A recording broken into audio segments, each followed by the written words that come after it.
Hi, good morning everybody. How are you? I think all of you are fine. You are doing pretty good by the grace of the Almighty. I am also fine. Okay, আমরা একটু preposition করছি না, আমরা কি করছি preposition. এখানে কয়েকটা জিনিস আছে যেগুলো আমরা একটু ইম্পর্টেন্ট মনে করছি এবং সেগুলোকে একটু আলোচনা করি। হিজ ফন্ডের সাথে কি বসে? অফ। এটা একটা ফ্রেজ, ফন্ড অফ। ওকে, এর সাথে মিলে গেছে ফন্ড অফ। ওকে, ফন্ডের সাথে কি বসে? অফ। তার মানে হিজ ফন্ড অফ সুইটস। এখন বিলিভ এর সাথে কি বসে? Believe in. আচ্ছা দেখো, উই বিলিভ ইন দেম। কি হবে এখানে? In them. বিলিভ এর সাথে কি বসবে? ইন। প্রাউড এর সাথে কি বসে? অফ। Proud of. এখন আমি যদি বলি আমি আমার দেশের জন্য গর্বিত, এই জন্য ইংলিশ কিন্তু ফর, তাই না? বাট এখানে কিন্তু এটা হবে না, কারণ এটা কি একটা phrase. I am proud of my country, not I am proud for my country. I am proud of my country. Okay, fine.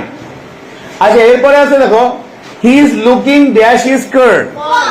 Looking for his car. He is looking for his car. সে কার গাড়ি খুঁজছে? কার গাড়ি? Looking for.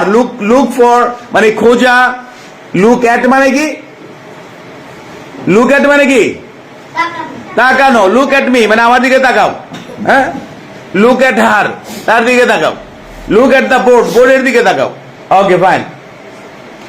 তারপরে কি আছে? লুকের সাথে আরেকটা আছে, লুক আফটার মানে কি? দেখাশোনা করা। লুক আফটার মানে কি? দেখাশোনা করা। যেমন দেখো, my mother looks after our family. Okay, এই যে লুক আফটার, যদি থার্ড পারসন হয় তাহলে লুকস হবে। ওকে, আচ্ছা, তাহলে এইখানে he is looking for his car. The bird flu dash my head. Over. যদি পাখিটা উড়ে চলে যায়, মুভমেন্ট থাকে, তাহলে কি বসে? ওভার বসে। যদি উপর দিয়ে চলে যায়, হ্যাঁ, a plane flew over my head, হ্যাঁ, লাইক দিস। এখানে কি হবে? Over. He will come dash the morning.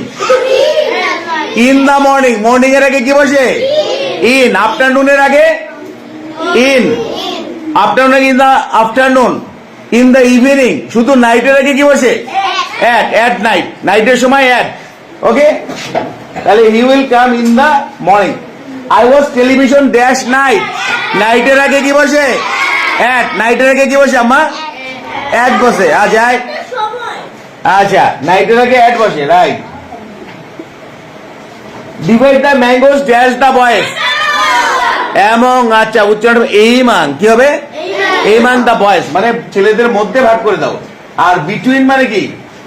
দুইয়ের মধ্যে। আর এমাং মানে মধ্যে, যেটা অনেকের মধ্যে। এরকম, this gift is dash you. For you. This gift is for you. He is dash duty. On duty. যেটা অন ডিউটি, হ্যাঁ, মানে যদি কোনো কাজ করার মধ্যে থাকে কেউ, পুলিশ সে কাজ করছে, তখন কি হবে?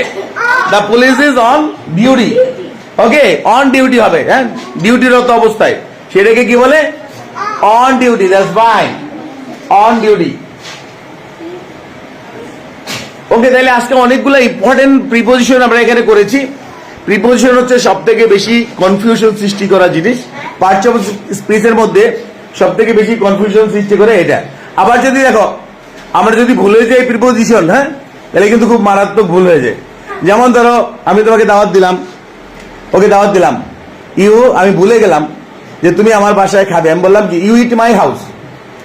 ওইখানে যে একটা প্রিপোজিশন আছে, you will eat at my house, হ্যাঁ, এখানে আমি অ্যাড দিলাম না, you will eat my house. তাহলে বাংলাটা কি আছে? তুমি আমার বাসা খাবে। হ্যাঁ, বাসা কি খাওয়া যায়? নো। Okay, fine. তাহলে you will eat at my house. তো প্রিপোজিশন ইজ ভেরি ইম্পর্টেন্ট। যদি ভুলে যাই দিতে, তাহলে মানেটা অন্যরকম আসে। আবার একটাও এই যে প্রিপোজিশন যেগুলো, হ্যাঁ, অ্যাট, এর বিশাল ব্যবহার। কত জায়গায় যে অ্যাট বসানো যায়, হ্যাঁ, শুধু টাইমের আগে অ্যাট বসে তা না, আরো অনেক জায়গায় অ্যাট আছে। ওকে, আমরা ক্রমান্বয়ে এগুলো শিখবো। প্রিপোজিশনটা আমাদের এমন ভাবে নিজেদেরকে গঠন করবো যে বেসিক, হ্যাঁ, বেসিক মানে what is the meaning of basic? Basic মানে হচ্ছে সবকিছু জানা, টুকিটাকি সবকিছু জানা। এটা মানে হচ্ছে বেসিক। বেসিক ভালো মানে হচ্ছে এইটা। Okay, got it? Okay, fine, thank you, take care, bye by.